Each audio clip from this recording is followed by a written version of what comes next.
Hey guys, today I want to do something a little bit different. I thought, why not do a ranking video? Because I got nothing else to talk about. I just thought, why not do a ranking video on a certain movies or series or franchises that I can rank on. So let's talk about the ranking of the Wizarding World franchise. That includes the Harry Potter and the Fantastic Beasts movies.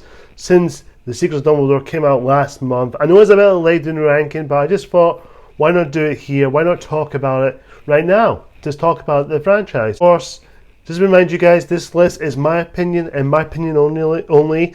If you disagree with me, that is more than welcome to you guys. Tell your own opinions. You can comment down below and tell me your ranking. And also be civil about it and don't come across preachy on me. This is just my opinion. This is how I feel.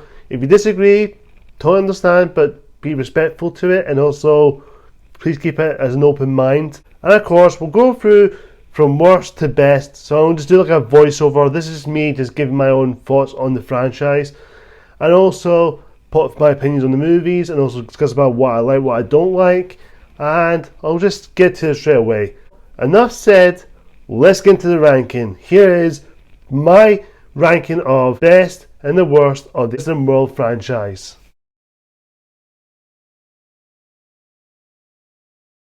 So coming at number 11 at last place is Fantastic Beasts, The Crimes of Grindelwald.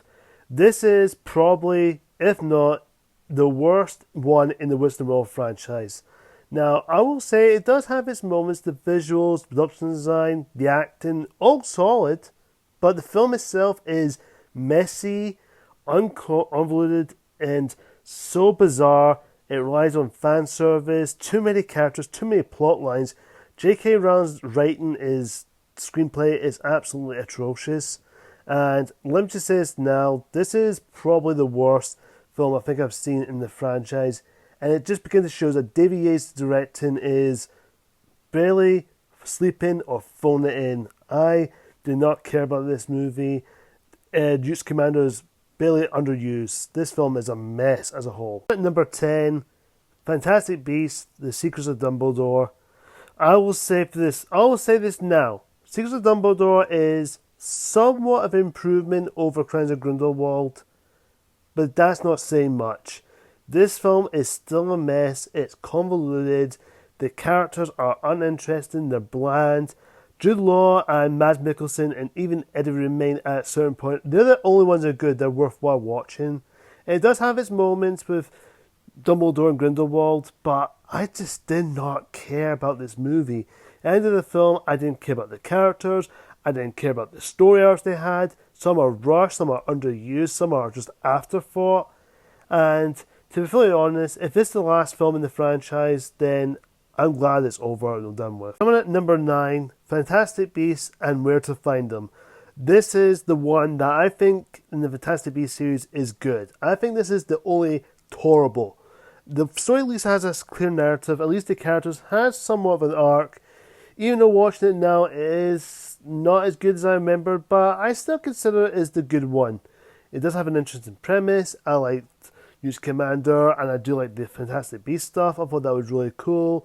Colin Firth was pretty enjoyable, and of course we got the end as Johnny Depp as Grindelwald at the end. And I do like with Jacob and Queenie. I thought they were really good. Even Jacob has some funny moments. And overall, I will say Fantastic Beasts Where to Find Them is a solid, tolerable, and only the best one in the series. It's such a shame that the sequels came after that is totally trash. Coming at number 8 is Harry Potter and the Half-Blood Prince.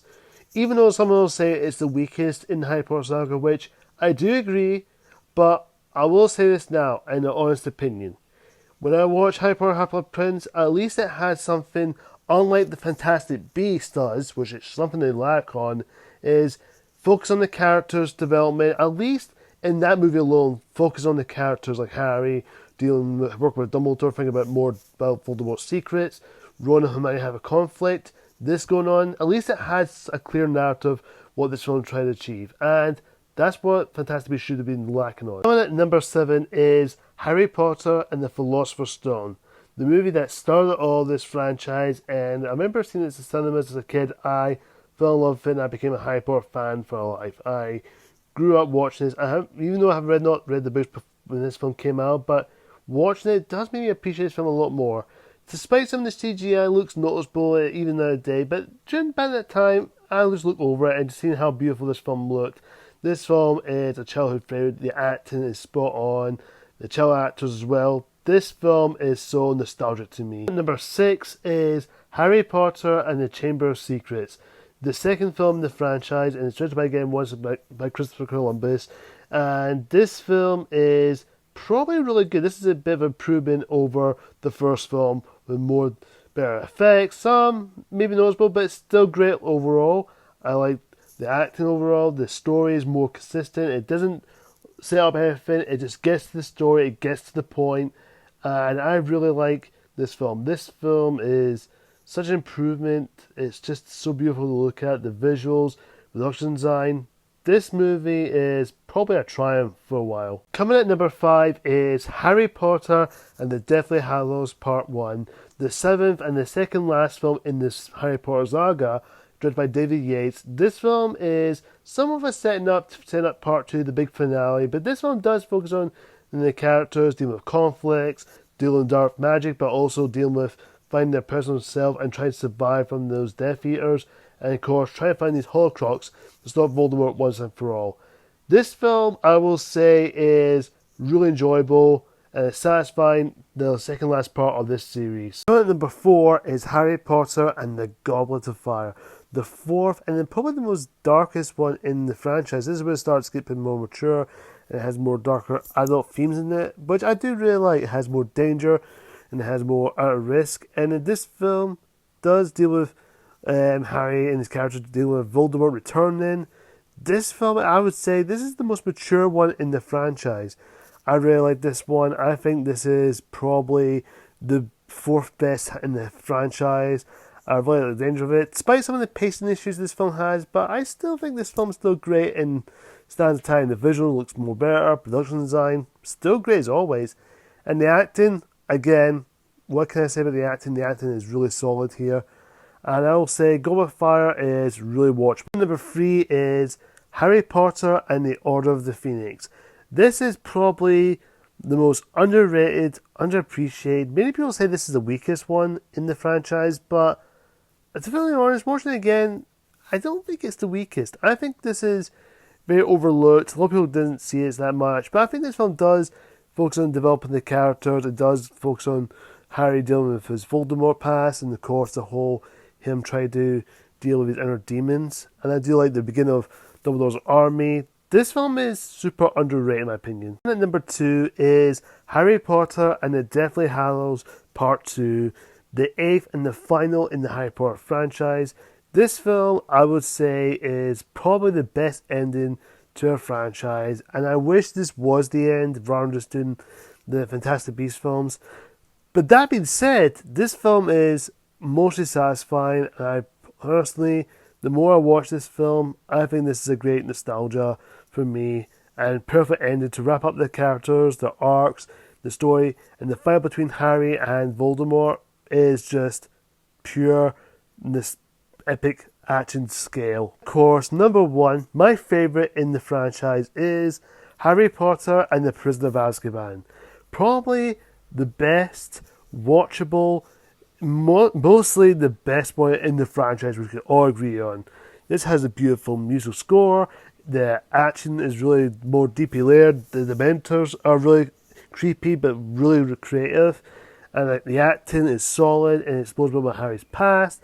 And this film does add more into this franchise. This is such a wonderful, beautiful, well-crafted, well-detailed in this franchise. This is personally my favourite in the WizardingWorld franchise and the Harry Potter saga. I think this film will stand the time why this franchise is so well beloved. And I wish I would love this movie over and over again. And that is my ranking of the WizardingWorld franchise. And of course, guys, it's over to you now. What's your ranking? Do you agree with my list, or do you have a different opinion in mind? I'm curious to know. And also, please be civil in the comments, and please do not attack me if you disagree with me to a certain degree. But This is my opinion, and overall, I want to know what is your opinion on the WizardingWorld franchise, and of course, what's your ranking, what's your worst favourite, or what's your top favourite, or whatever the comment is, be civil about it. And of course, guys, until next time, hopefully I'll do more ranking videos like this.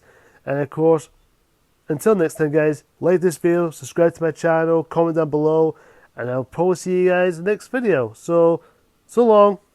Hey guys, thank you so much for watching this video. If you like it, hit the like button. And also comment down below and tell me your thoughts, or talk to me at any time and I'll try to reply back. And of course, share this video with your friends, family, or anyone you know. And of course, if you like my channel, hit that subscribe button and hit the icon bell for more notifications for more of my videos. And of course, guys, until next time, I'll see you guys real soon. And thank you so much for watching. And I'll see you guys next time. Goodbye.